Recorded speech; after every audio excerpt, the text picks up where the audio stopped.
Assalamualaikum warahmatullahi wabarakatuh.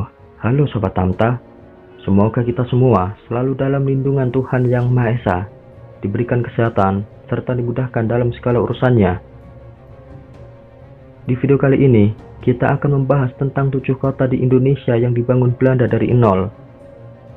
Sebelum melanjutkan videonya, mari sama-sama kita dukung channel ini dengan cara tekan tombol subscribe, like, komen, share, dan jangan lupa tekan tombol loncengnya agar tidak ketinggalan video-video yang menarik, informatif dari channel ini.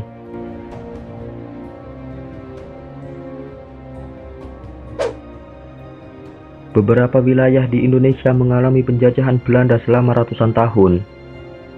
Belanda sendiri meninggalkan sejumlah warisan di bekas jajahannya, salah satunya adalah di beberapa kota, lengkap dengan tata ruangnya. Pemerintah kolonial Belanda meninggalkan warisan infrastruktur yang masih difungsikan hingga saat ini di kota-kota tersebut, seperti bangunan loji, gedung perkantoran, markas militer, stasiun dan jaringan rel kereta api, irigasi, dan sebagainya. Berikut ini adalah daftar 7 kota di Indonesia yang rancangan tata kotanya dibangun Belanda dari nol.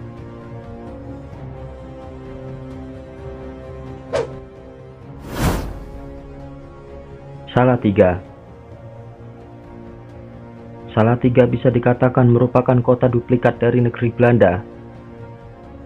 Kota ini dibangun pemerintah Hindia Belanda sebagai kota pemukiman untuk penduduk Eropa karena lokasinya tidak jauh dan berada di antara Semarang dan Solo. Bahkan, kota yang berada di bawah kaki Gunung Merbabu ini dijuluki di Schoonste van Midden Java atau kota terindah di tengah Jawa. Salah satu peninggalan penting yaitu gedung milik Baron van Hakeren van der Sloot atau Gedung Papak.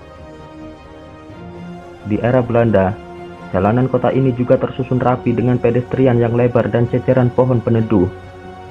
Hal ini dilakukan Belanda guna menyesuaikan penduduk Belanda yang lebih senang berjalan kaki dan bersepeda agar bisa tetap nyaman dengan iklim tropis yang panas.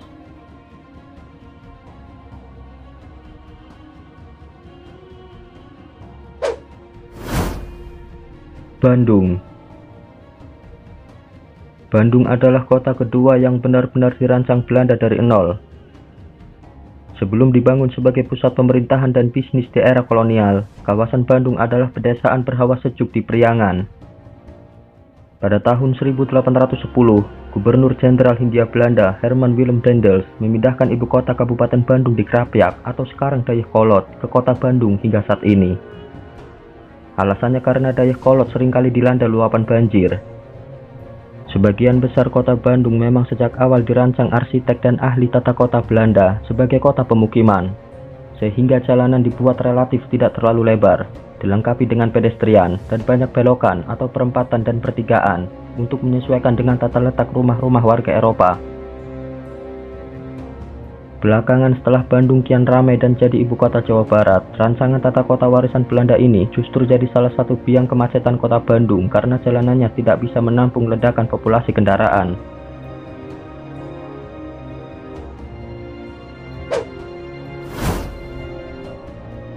Jayapura. Kota Jayapura didirikan oleh Kapten Infanteri FGP Satsis dari Kerajaan Belanda pada tanggal 7 Maret tahun 1910 dan pernah dijuluki sebagai Hollandia. Kota ini berperan penting sebagai kota pelabuhan dan tangsi militer Belanda atau tempat berdiam sementara tentara Belanda. Selama Belanda menguasai wilayah Nederland New Guinea atau kini Papua, mereka banyak membangun jaringan jalan dan gedung-gedung fasilitas publik. Setelah Papua diserahkan ke UNTEA atau United Nations Temporary Executive Authority, maka Hollandia diubah menjadi kota baru berbarengan dengan penyerahannya ke Indonesia.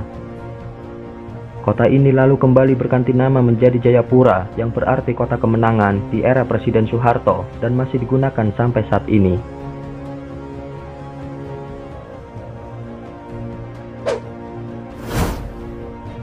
Semarang. Sebelum Belanda datang ke Nusantara, Semarang adalah kawasan pedesaan nelayan. Lokasinya strategis karena berada di teluk dan tidak jauh dari pelabuhan utama yang pernah dibangun Kesultanan Demak Bintoro yang sebelumnya di Jepara. Setelah dikuasai VOC, kawasan Semarang yang saat ini dinamakan Kota Lama dibangun sebagai kota dengan menduplikasi Amsterdam.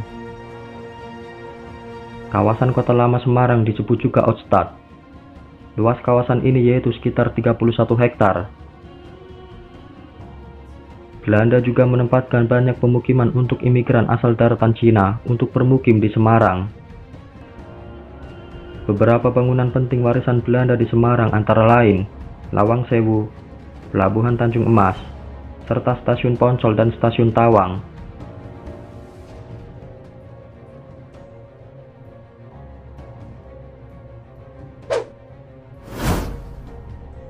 Medan. Kota Medan sebelumnya adalah kawasan perkebunan tembakau yang disewa Belanda dari Kesultanan Delhi. Pada tahun 1800-an, Medan masih merupakan hutan rimba dan rawa-rawa yang diselingi pemukiman nelayan yang berasal dari suku Karo dan Melayu. Pada tahun 1863, orang-orang Belanda mulai membuka kebun tembakau di Delhi yang sempat menjadi primadona tanah Delhi.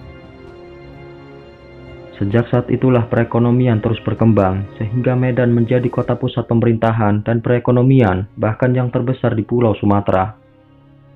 Pembangunan kota Medan sendiri tidak lepas dari peraturan kolonial Belanda yang membuka akses sebesar-besarnya untuk penanaman modal swasta. Saat banyak perkebunan partikelir dibuka, Belanda juga mendatangkan pekerja-pekerja dari Jawa yang kini jadi salah satu penyusun demografi terbesar kota Medan.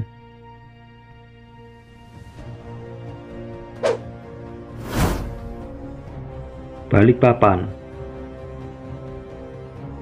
Sejarah kota Balikpapan tidak bisa dipisahkan dengan minyak, yaitu lebih tepatnya dengan sumur minyak Matilda. Sumur pengeboran perdana pada tanggal 10 Februari tahun 1897 di kaki Gunung Komendur di sisi timur Teluk Balikpapan. Penamaan sumur minyak ini berasal dari nama anak seorang pemenang hak konsesi pengeboran yang ditunjuk pemerintah Hindia Belanda yang telah mengontrak Balikpapan dari Kesultanan Kutai. Semakin banyaknya temuan cadangan minyak di Kalimantan Timur membuat perkembangan Balikpapan semakin pesat, bahkan mengalahkan kota-kota di Jawa pada saat itu.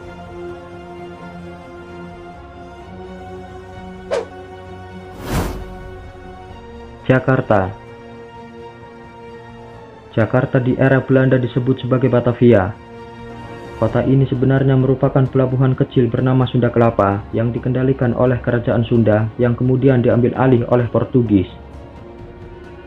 Fatahillah juga sempat merebut Sunda Kelapa pada tahun 1527 yang kemudian dijadikan hari lahir DKI Jakarta.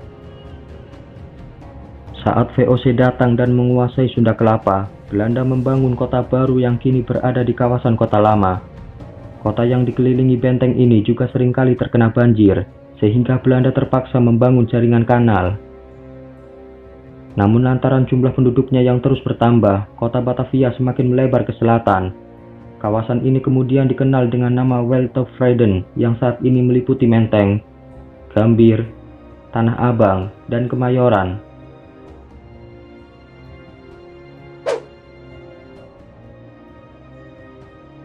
Demikianlah yang bisa kami sampaikan tentang 7 kota di Indonesia yang dibangun Belanda dari nol. Silahkan berikan kritik dan saran di kolom komentar agar channel ini semakin berkembang dan menjadi lebih baik lagi ke depannya. Semoga video ini bermanfaat dan menambah wawasan untuk kita semua. Terima kasih. Wassalamualaikum warahmatullahi wabarakatuh.